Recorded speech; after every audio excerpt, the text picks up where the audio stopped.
السلام عليكم ورحمة الله تعالى وبركاته. كنتمنى تكونوا بخير وعلى خير. كمرحب بكم في قناة حلويات فاطمة في وصفة جديدة. غنحضر معكم اليوم الصابلي ديال السبوع. ما تنساونيش كما العادة بدعواتكم اللي في كل وصفة وتعليقاتكم اللي دائما كتشجعني على المزيد. واللي اول مرة كيزور القناة ما ينسى يضغط على زر الاشتراك ويفعل الجرس. وخليكم مع الفيديو حتى الاخير مع الطريقة والمقادير. بالنسبه لعجينه الشوكولاته غنخلي لكم الرابط ديالها في صندوق الوصف ان شاء الله. على بركه الله مع الطريقه ديال الصابلي ديال السبوع. العجينه راه غنحط لكم الرابط ديالها في صندوق الوصف.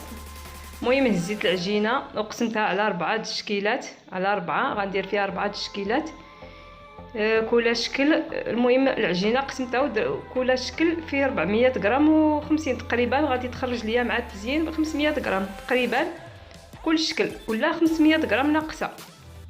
المهم نص كيلو ناقص على حسب التزيين.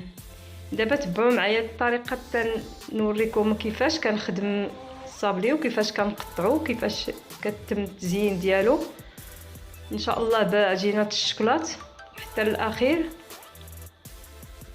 عجينه الصابلي ما نقدرش نقول لكم بالضبط شحال كتدخل ديال الدقيق ولا شحال غادي يخرج كل شكل، شحال غيخرج، لان داكشي على حسب البيض قداش هو وعلى حسب الدقيق. كاين اللي كيشرب كاين لا، وعلى حسب التزيين. كاين التزيين اللي كيكون ثقيل، كاين التزيين اللي كيكون خفيف. المهم هاد المعلومات كلشي ان شاء الله غنوريكم اي سر واي معلومه ان شاء الله على الصابلي. غير تبعوا معايا حتى الاخير وبقاو مع الطريقه. دابا غنوريكم كيفاش. بسم الله على بركه الله. بسم الله. المهم غادي نبداو مع هذا الشكل. غندير هذا الشكل. دابا غنسرح العجينه في البلاستيكه. زدت بلاستيكه كبيره وقطعتها على النص. دابا غنسرح فيها العجينه. غنغطي العجين دابا ونسرحو، وخاصو يكون غليظ لان ما غاديش نسقو. غادي ندير فيه غير واحد، ما غاديش يتلصق.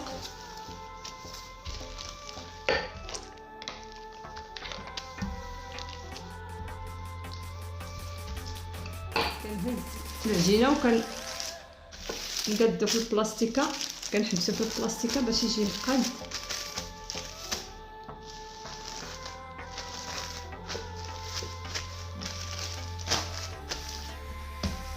باش يجي مقاد.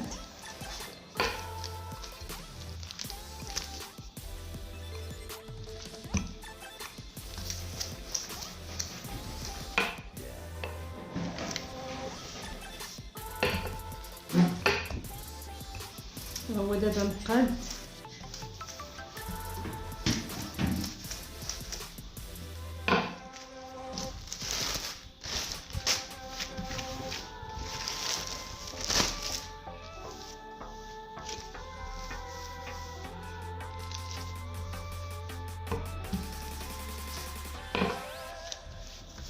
دابا غادي نقطع بالمقشط.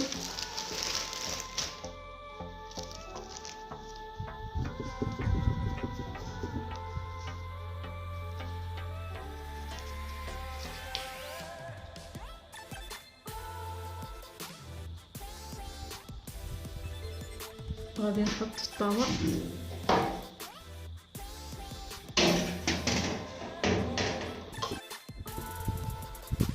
المهم كنمشيو على هذه الطريقه حتى كلشي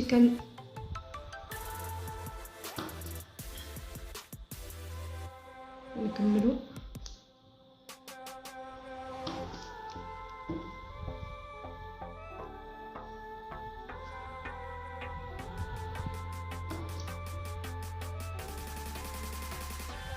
ما كنديروش هذا رقيق حيت ما غاديش نزديه. كندير غير وحده وكندير عليها لاباط الشوكولا صافي.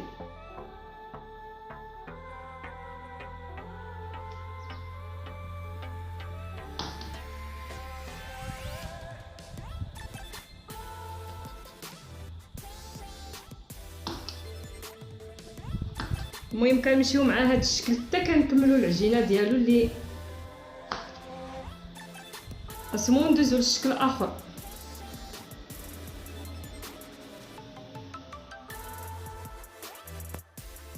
العجينه سرحنا على الشكل الثاني اللي هو شكل الكروسه. المهم غنتبعو وكما العاده ونحطو في الطاوه كلشي نتبعو الشكل الثاني ونمشيو للشكل الثالث. هاد المرشم ما كنحتاجوش لديك اسمها باش كنهزو الصابلي، هادي كيتهز بوحدهم، كيتهز بوحدو. وهذا ضروري يكون غليظ لان ما غاديش يتلصق.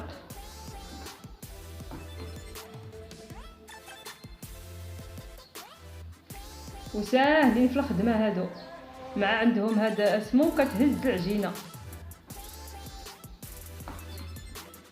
ماشي بحال دوك المرشم اللي غير كترشمي اسمو خاصك تهزي بشي حاجه.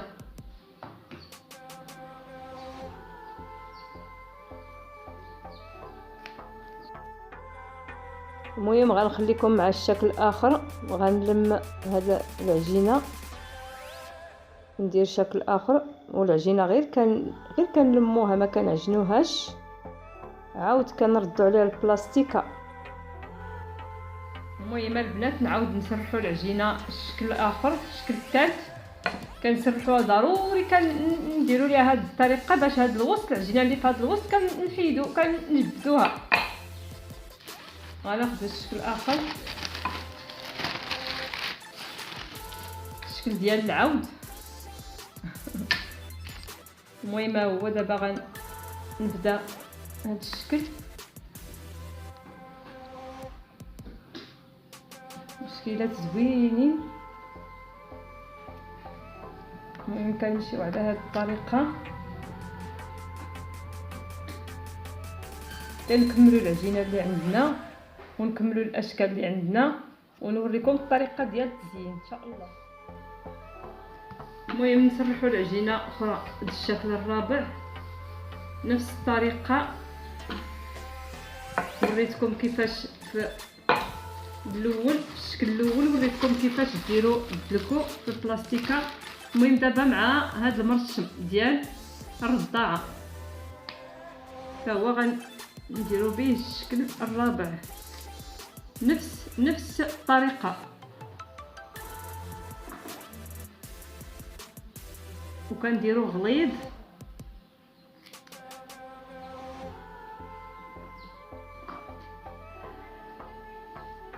المهم كنمشيو على هذه الطريقه كنكملوا العجينه اللي عندنا والاشكال اللي عندنا 4 الاشكال. ها الاشكال 4 الاشكيلات اللي عندنا هما في الطاوه. دابا غادي ندخلها للفران على نار تكون مهيله. كنوصيكم البنات على العافيه تكون مهيله باش يجي الصابلي ديالنا كله محمر من التحت ومن الفوق ومقاد فيه التحمار. اما الا مجهده العافيه راه كيجي مشوط وكيجي خايب في المذاق ديالو، كيجي خايب.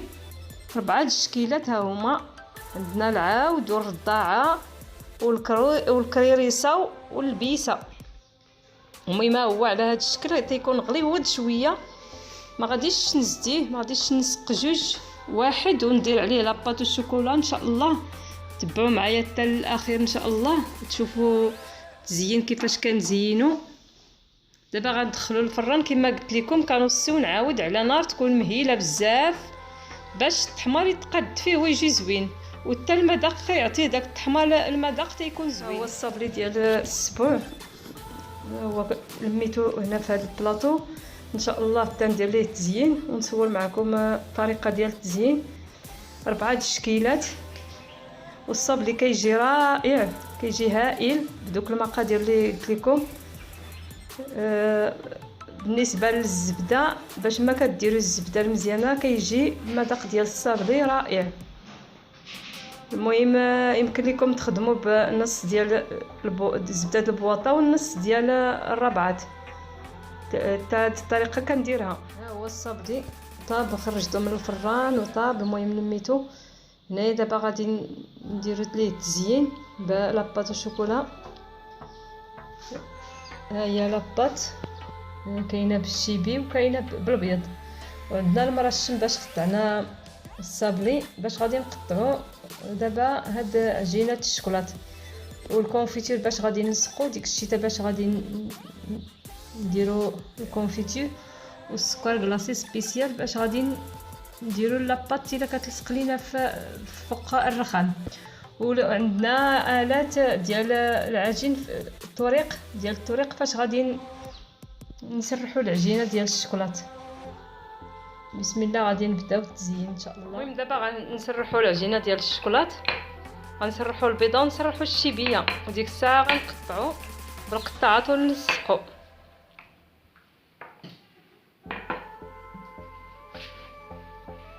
غنديروا ليها السكر كلاصي وكنسرحوها في لامبيريا باش تجي في واحد السمك، ما تجي واحد البلاصه غليظه وحده رقيقه. المهم غنسرحوا الشيبيه حتى هي.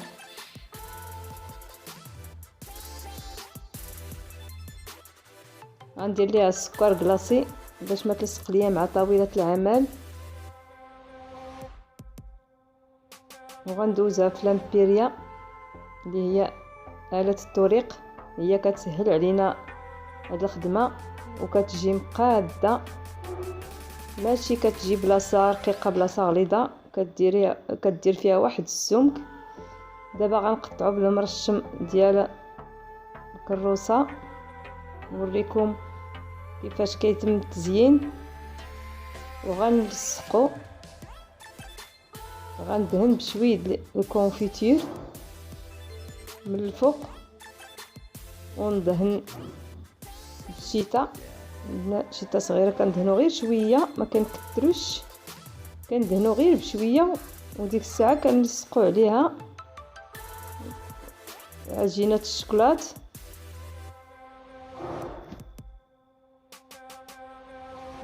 كنلصقو عليها ونزينو نكملو التزيين. المهم غادي نكمل التزيين، كندهن هاد الغريضات بشويه ديال سمو كنلصقو على هنا وكنديرو العقيق. نلصقو هاد الغريضات على هاد الكريريسه وكنديرو العقيق.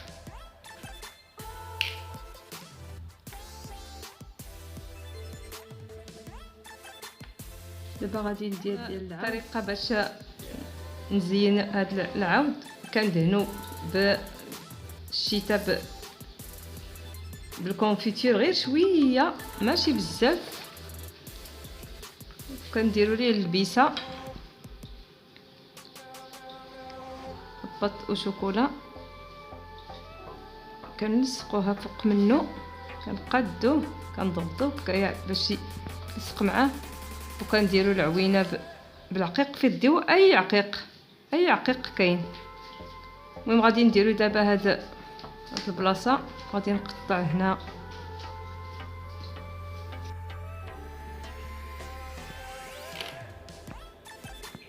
غادي ندهن شويه ديال الكونفيتير باش يلصق، وكنحطو في هاد البليصه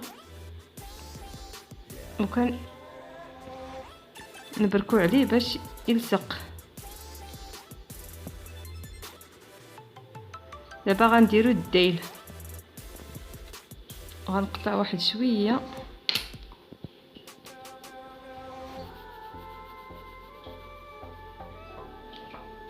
كنديروه في هاد الحفيره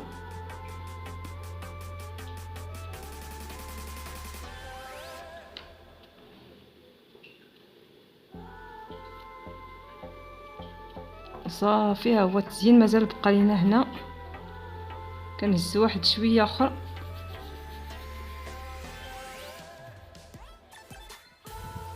المهم كندير هاد الديل ديال العود كنديروه في الشيبي حتى هو باش يعطي المنيضير.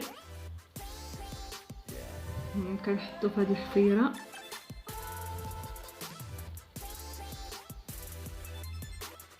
كنقلبو هكا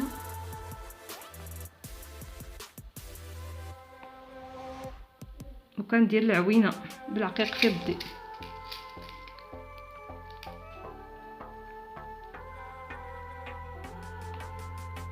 ها هو الشكل ديالو. كنديروه في هاد البلاصه هنايا وكنبركو عليه وكنقطعوه في هاد الجناب.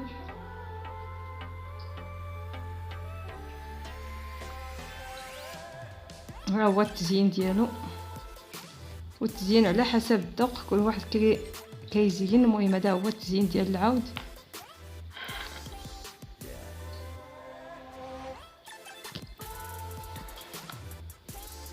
التزيين ديال الرضاعه كندهنو شويه، ما كنكثروش باش ما يخرج لينا. كنحطو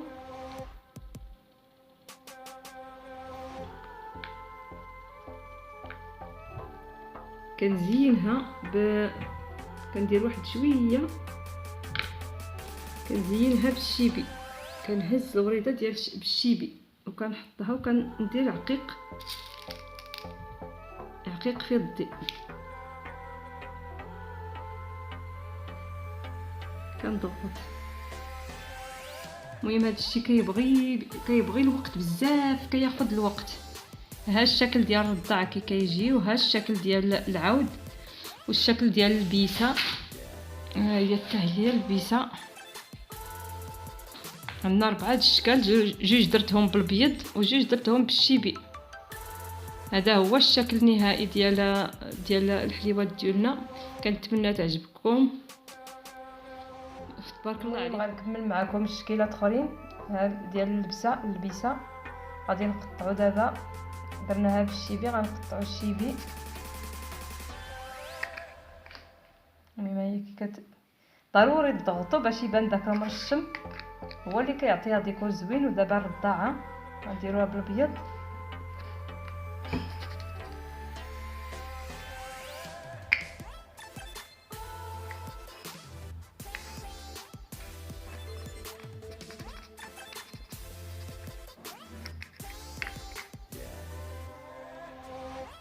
دابا غديري العود بالبيض. درنا الرضاعه والعود بالبيض.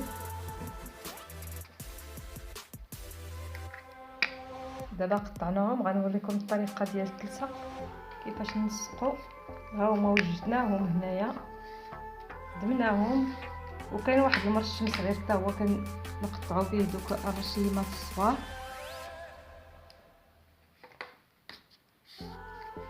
باش كنزوقوا.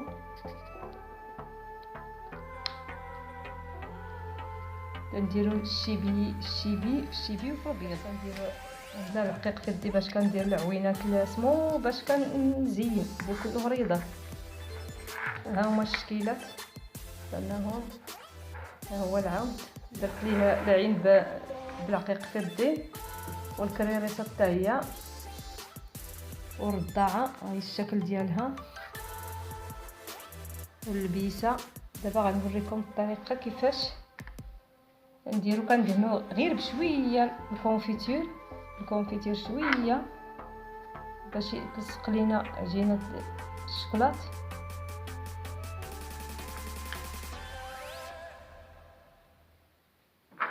دابا غنلصقو.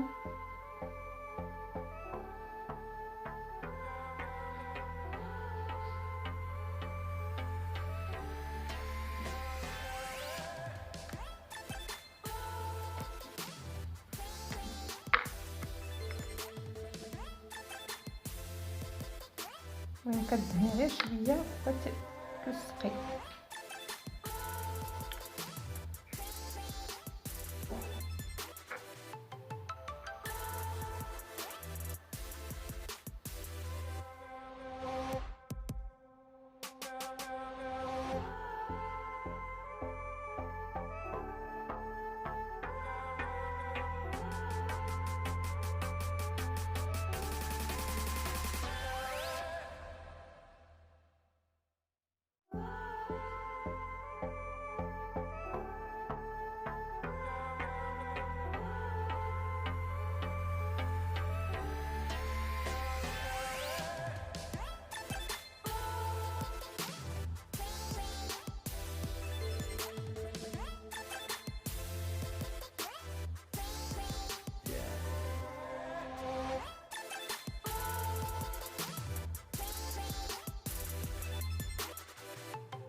هذا هو الشكل النهائي ديال الصابلي د السبوع. بلاطو جا غزال، درت الازرق مع الابيض ديال الوليد. الرابط ديال لاباط او شوكولا راه غنحطها لكم في صندوق الوصف ان شاء الله. وكنتمنى تتبعوا هاد المراحل اللي قلت لكم باش ينجح معكم. الصابلي كيجي رائع في المذاق ولا في الشكل. اللوينات كيتواتاو والشكيلات زوينين. كنتمنى ينال اعجابكم وتستافدوا معايا وبالصحه والراحه. لا تنسوا الاعجاب بالفيديو والاشتراك في القناة تشجيعا لنا لنستمر بنشر المزيد ان شاء الله.